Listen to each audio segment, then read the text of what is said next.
Welcome to this lecture on RNA processing. After transcription, mRNA is produced, that is, transcript is produced. But do you know there are some processing or modification done on the RNA for the transport from nucleus to the cytoplasm in case of eukaryotes. Let's see this processing of RNA in detail.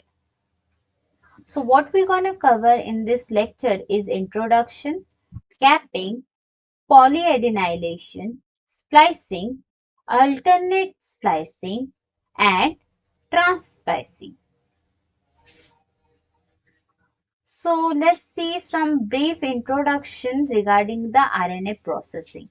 In case of prokaryote, the transcription is and translation are the processes which occur simultaneously, right?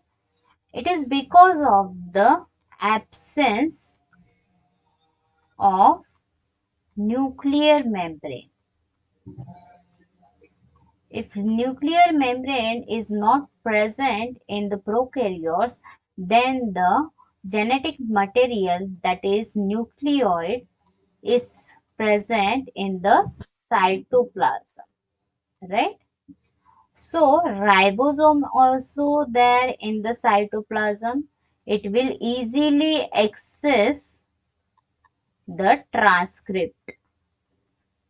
Hence, the process is simultaneous. But in case of eukaryote, the process is not simultaneous. It is occurring one by one. Transcription occur in nucleus while translation occur in the cytoplasm. The precursor tRNA and precursor rRNA mature into mature tRNA and rRNA with certain processes which are known as cleavage, addition of nucleotide, and chemical modification. In case of pre-mRNA, it is mature into mRNA by the process of capping, cleavage or polyadenylation, splicing, and RNA editing.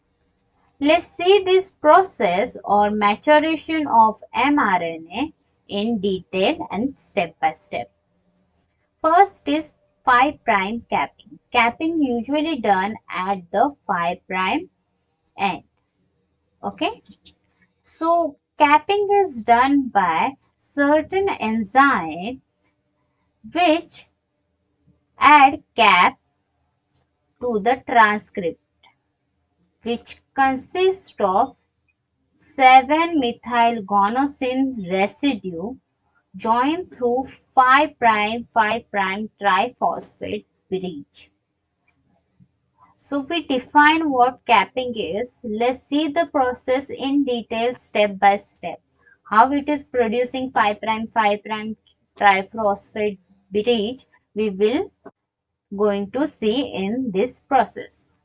So first is capping enzyme, which is dimer in nature.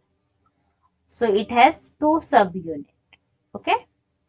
So this subunit associated with phosphorylated carboxy terminal domain of RNA polymerase. Okay. So first phosphohydrolase, what it does, it break the gamma phosphate and release it as pyrophosphate. So one pyrophosphate is released. Okay. Second, the guanylyl transferase transfer the GTP, this is GTP, to the 5' end. But while transferring, beta and gamma is cleaved from the GTP and release it as a 2-pyrophosphate.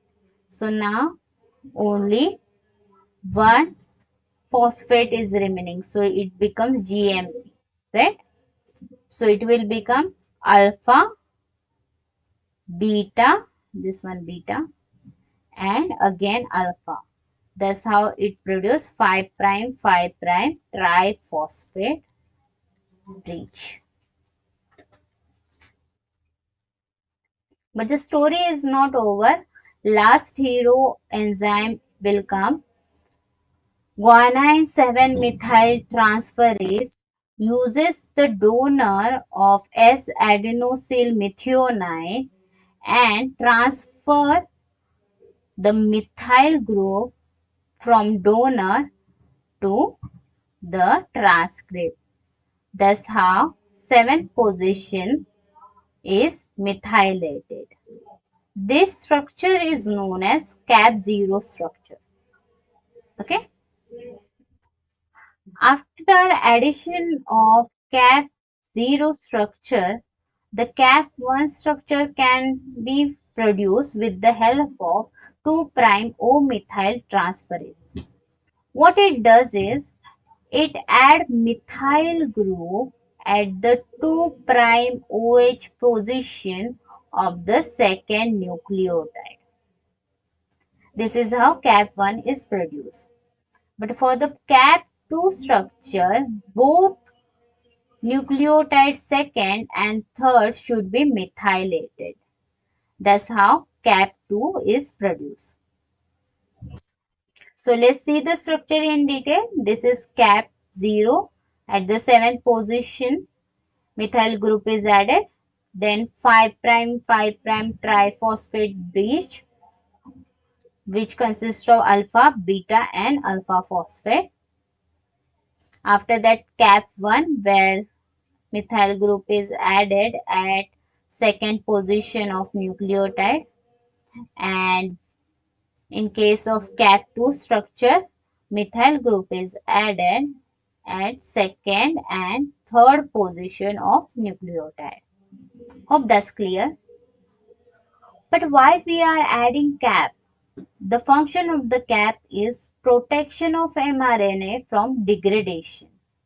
There are certain enzymes which is known as decapping enzyme which can cleave the cap and hinder the stability of mRNA. After that, the transport of mRNA from nucleus to cytoplasm. For the transport of mRNA, first condition should be satisfied, that is capping.